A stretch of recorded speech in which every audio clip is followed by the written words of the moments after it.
I'd like to welcome the head coach of the SEC Western Division champion Alabama Crimson Tide, Coach Nick Saban. We'll have Coach Saban make an opening remark, and then we'll take your questions. Coach? Well, it's certainly an honor for us to be here. I'm very proud of our team for what they were able to accomplish over the course of the season to create this opportunity to play in the SEC championship game. I'd also like to congratulate Georgia, Coach Smart, and their team for winning the East, and they're obviously an outstanding team that'll be a tremendous challenge for us tomorrow in the game. We'd like to thank the SEC for the great competitive venue, Mercedes-Benz for the great stadium that we have here to play in the city of Atlanta for, hosting this thing, which is, to me, one of the best competitive venues that I've ever had the opportunity to be associated with. So this is quite an honor for us, and it's going to be a great game.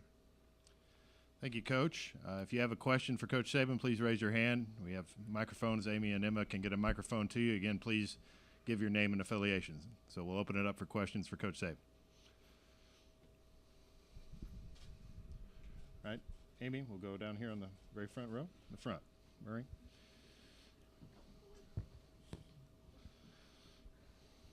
Murray Pooh, Bulldog Illustrated.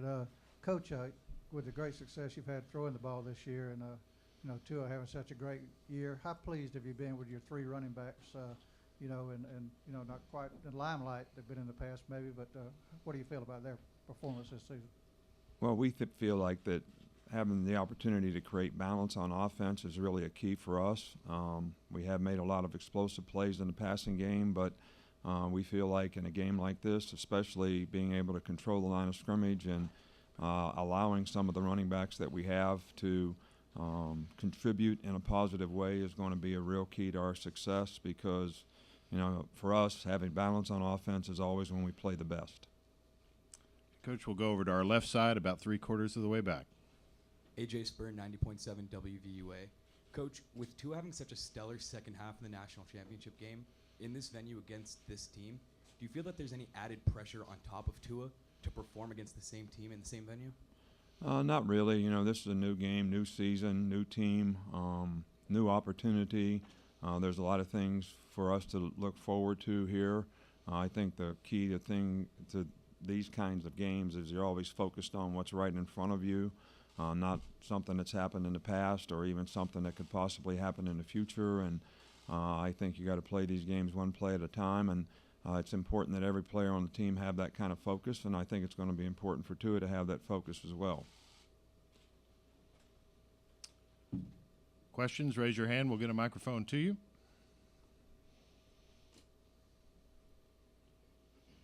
Got one back over here on the wall, right side.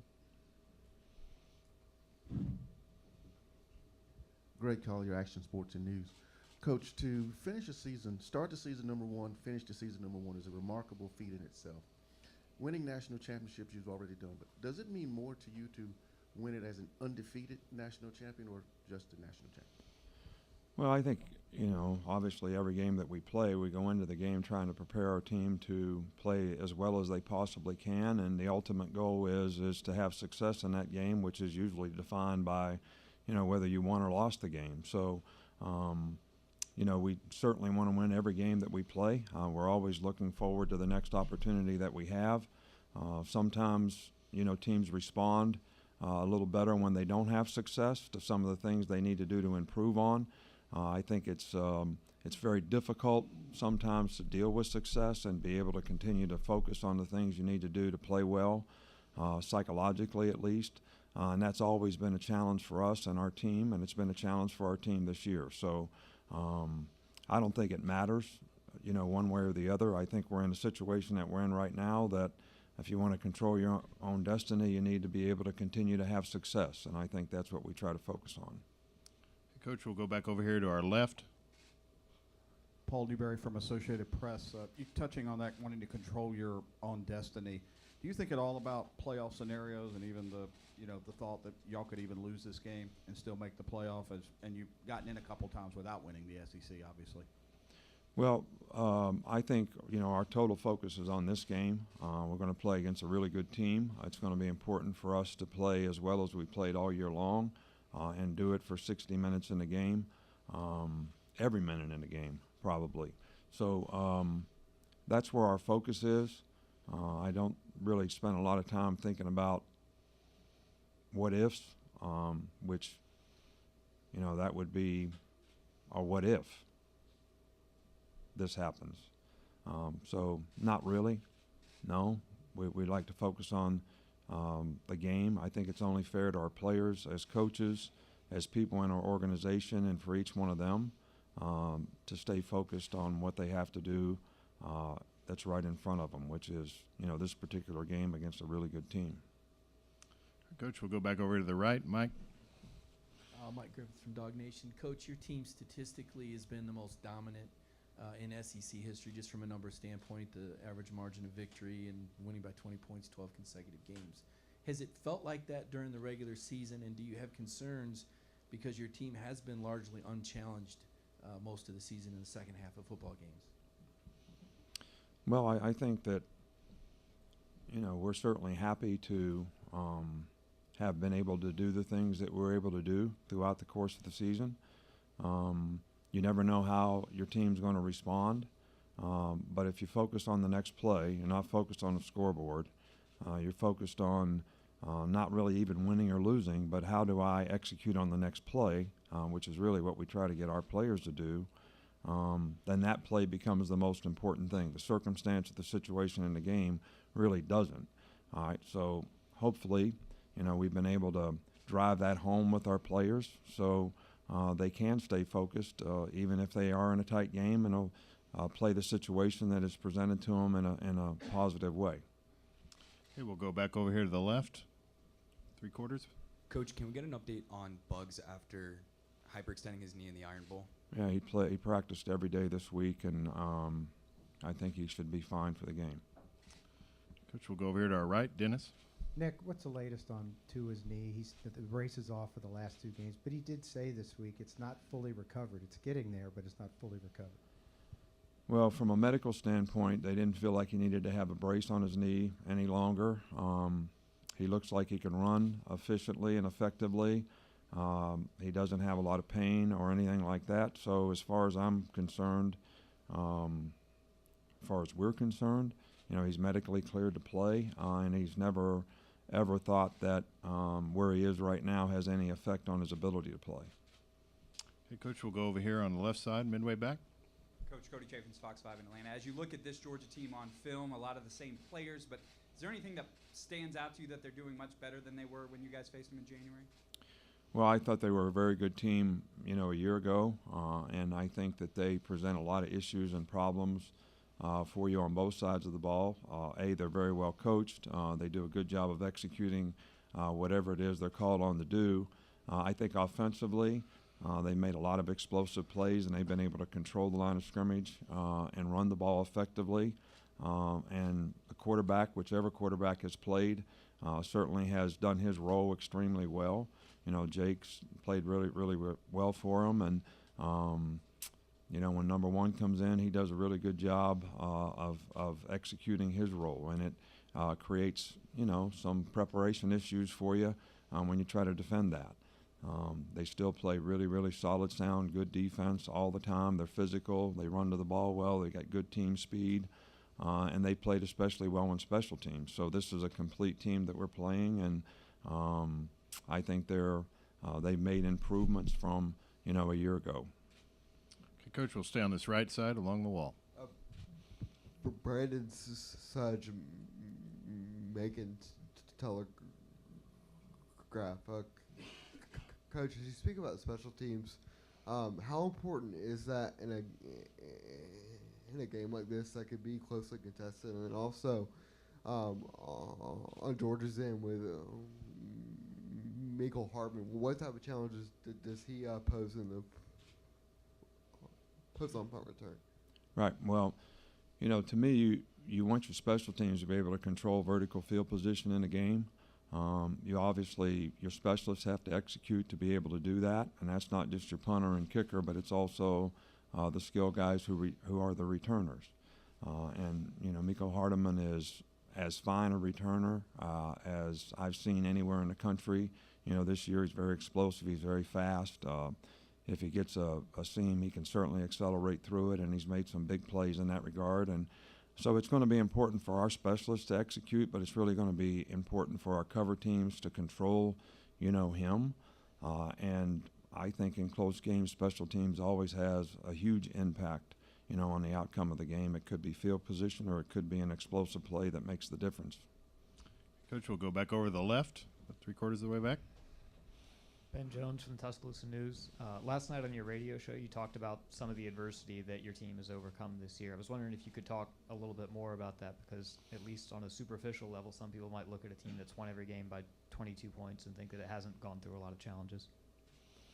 Well, we have internal challenges. I think every team does. And I think that, you know, when you lose players, you have players get injured, and we've had a couple really good players on defense that were injured and are out for the year. And we've had several really good backup players that were core special teams guys that are injured and out for the year. So I think internally you always have challenges of, you know, who's going to step up? Is that guy going to be able to play effectively for you? Are the other players on your team going to have confidence that that guy can do the job well? And how's that going to affect the chemistry of your team? So we've had those kind of challenges throughout the season. So, and I think we've handled them well. And so far, you know, it's the next guy has done a good enough job for us. Okay, we'll go down front. AP, did you have any? AP Stedham, WHEP, Foley, Alabama. Coach, can you talk about the development of Najee Harris this season and what he's added to the offense? Well, Najee is a very talented player. He's got great size and speed. He's very effective when he has the ball in his hand, and he's a complete player in terms of being a good receiver as well as a good runner with the ball. And I think the improvement that he's made has come because of the experience that he's gained as a player. And he's a more complete player now, and we have total confidence that he can go in the game. And, you know, Damian Harris and Josh Jacobs have both, you know, been very productive for us as well. But I think those three guys are all really good players, and we need them all to play very well. Okay, we'll go back over here on the left. Brandon Adams from Dog Nation. Coach, you are now about to play Georgia for the second consecutive postseason. Is there any sense of anticipation with you that you could be doing a lot more of this in the years to come, playing Georgia in games like this? Well, I think Kirby has done a fantastic job at Georgia, and they've recruited well. They have good players. They do a good job of coaching them. And, you know, we obviously have our challenges to continue to try to play at the standard that we played at.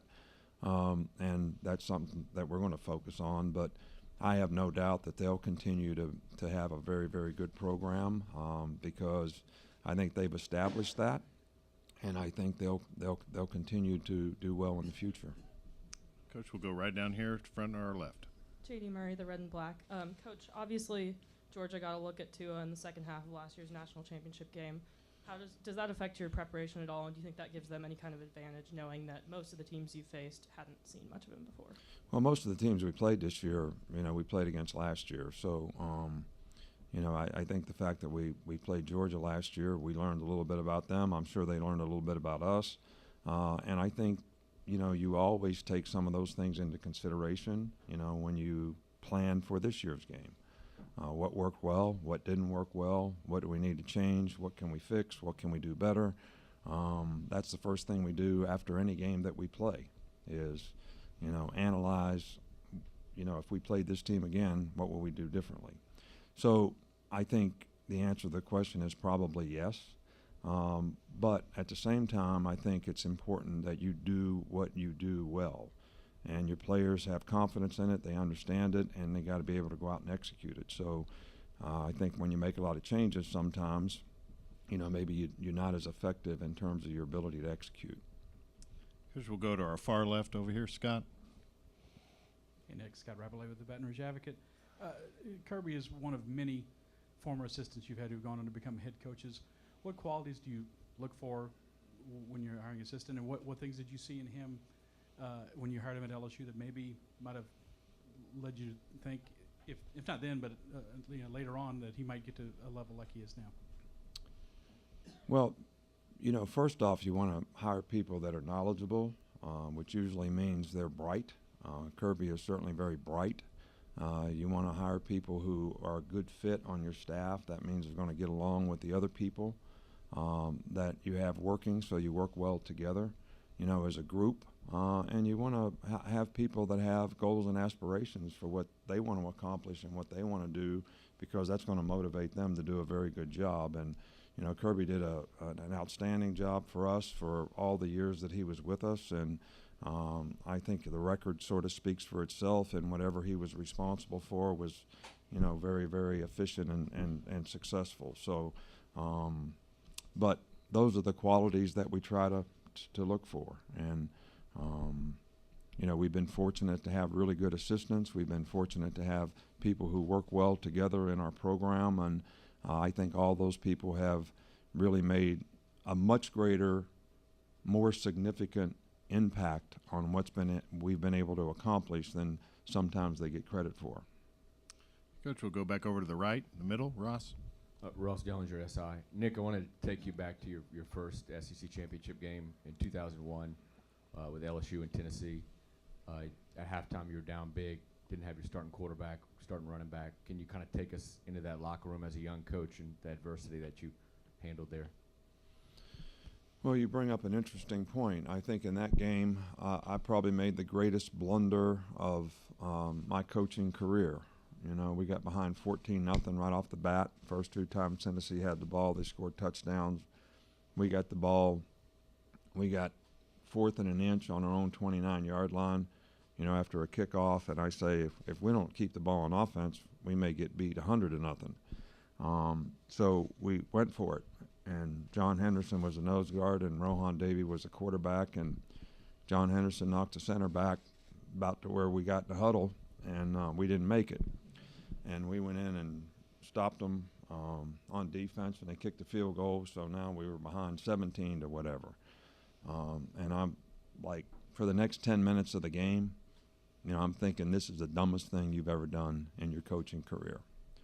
And from that time on, we ended up winning the game like 31-20. So we kind of played pretty well. And I was still a little shook after the game, and a couple of the seniors came up to me and said, Coach, when you went for it on 4th down, that's when we really thought we could win. And that changed the way we played. So the dumbest thing I ever did turned out to be one of the smartest. That's what I remember about that game.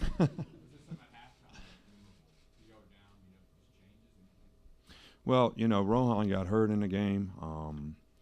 Jimbo did an outstanding job. Matt Mock was a freshman quarterback at that point. He hadn't developed very much as a passer, so we were doing a lot of quarterback runs, which they probably weren't ready for, which helped us control the ball in the second half of the game, and the momentum of the game changed. And obviously that was, one of those ones that you always remember.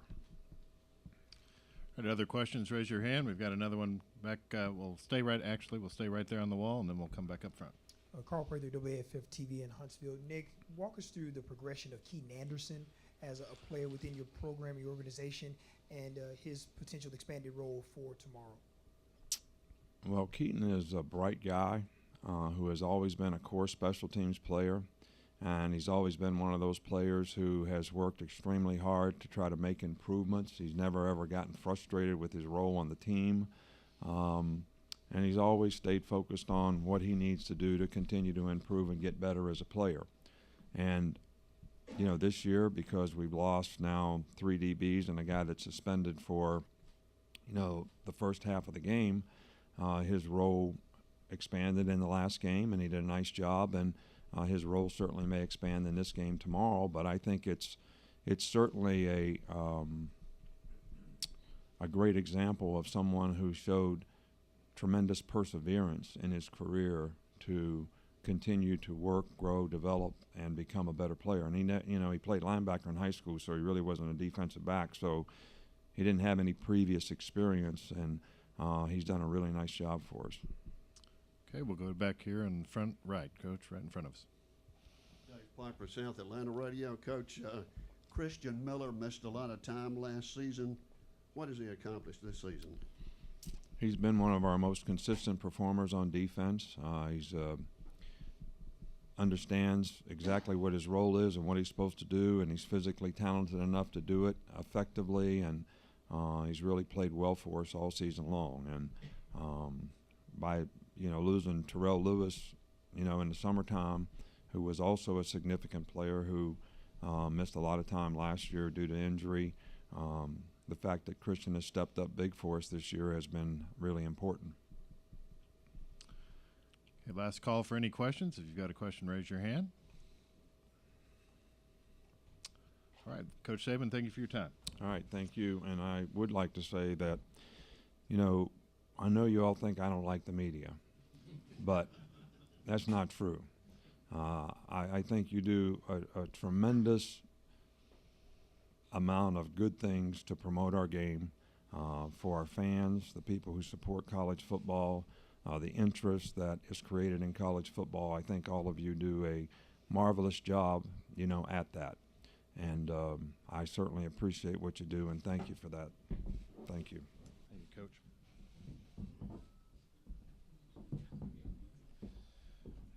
Reminder, in just a few moments, SEC